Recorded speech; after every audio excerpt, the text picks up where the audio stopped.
Rodeo. This is the summer the world discovered the American rodeo, and it landed during the loudest 4th of July in the country's history. In 2026, hundreds of thousands of football fans flew across an ocean for the World Cup. They came for the football. Nobody warned them about the bulls. It was the biggest experiment American sport had ever attempted. 48 teams, 3 countries, and a United States throwing open its doors for the largest event it had ever hosted. The fans arrived with scarves and anthems and a month of football mapped out. Nobody handed them a map for everything else. Because between the matches, something started spreading across social media that had nothing to do with the scoreline. Videos of Scotland's Tartan Army taking over Boston. Dutch fans wandering a Texas superstore like it was a cathedral. Englishmen standing frozen in front of a wall of 50 different sodas. A whole viral genre appeared almost overnight. Foreign fans reacting to ordinary American life. And at the center of it, waiting, was the strangest spectacle of all. The rodeo. Picture Cowtown Coliseum at the Fort Worth Stockyards. Just 30 miles from the Dallas World Cup venues, it might as well have been another planet. For a Texan, it's a Friday night.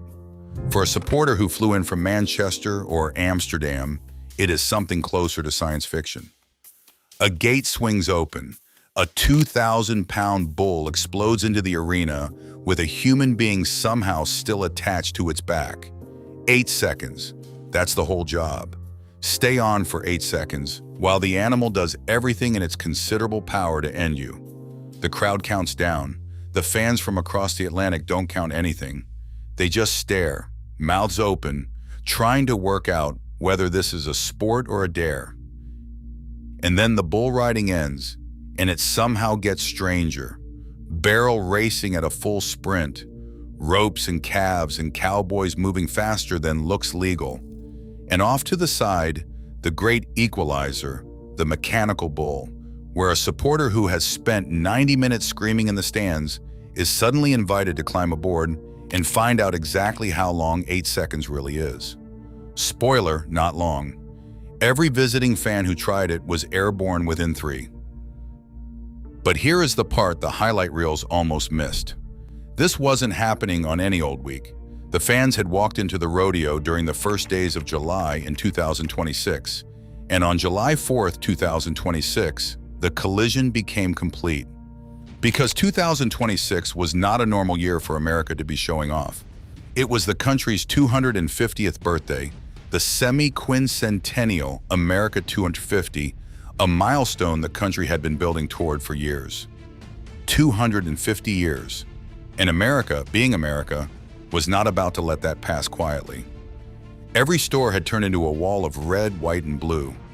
Flag aisles stretched to the horizon. Fireworks started days early and simply never stopped. In between, fans on their way to the stockyards were stopping at Buc-ee's the size of aircraft hangars, discovering Whataburger at 2 in the morning, and photographing Waffle House menus like they were ancient artifacts. For an ordinary American, this is just what the first week of July feels like, dialed up a notch. For a visitor who had never seen it before, it was total sensory overload, and it was happening at the exact same time as the bulls and the boots and the 10-gallon hats. So imagine the collision. You are a football fan.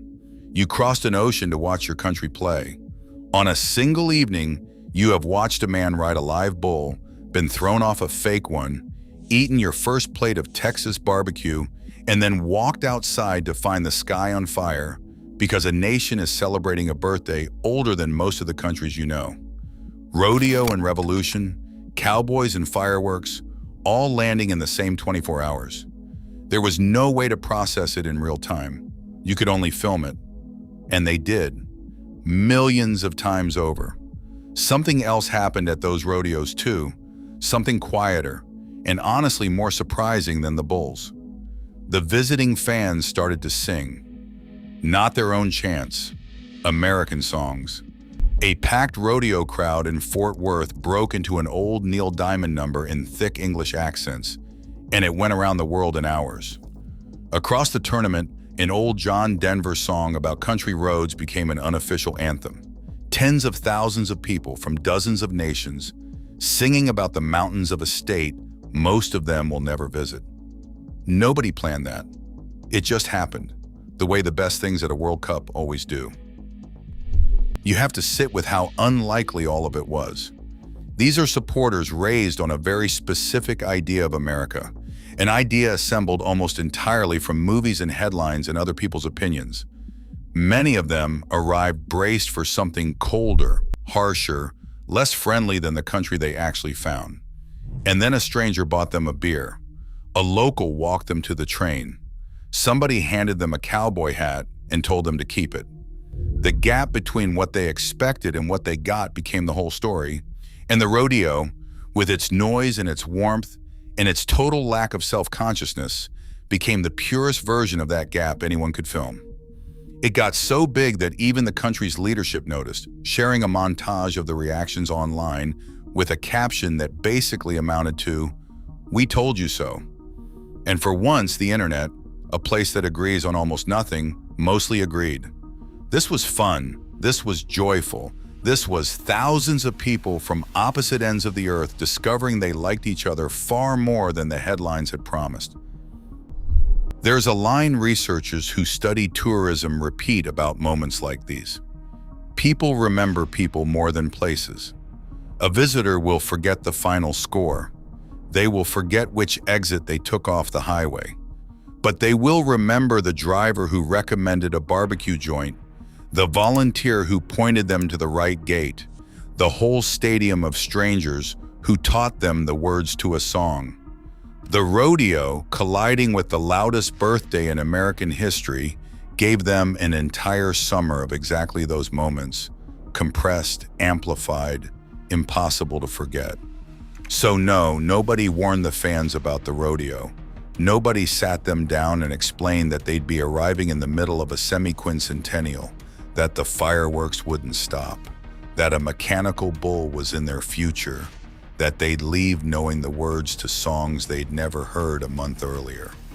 They walked out of a football match and straight into the most American night of their lives, and the whole world got to watch them fall for a country they thought they already understood. That's the thing about a collision. You don't get to choose when it happens. You only get to decide what you do afterward. And judging by the videos, the singing, the laughing, the hats they refused to take off even on the flight home, an awful lot of them decided the same thing. They'd be back.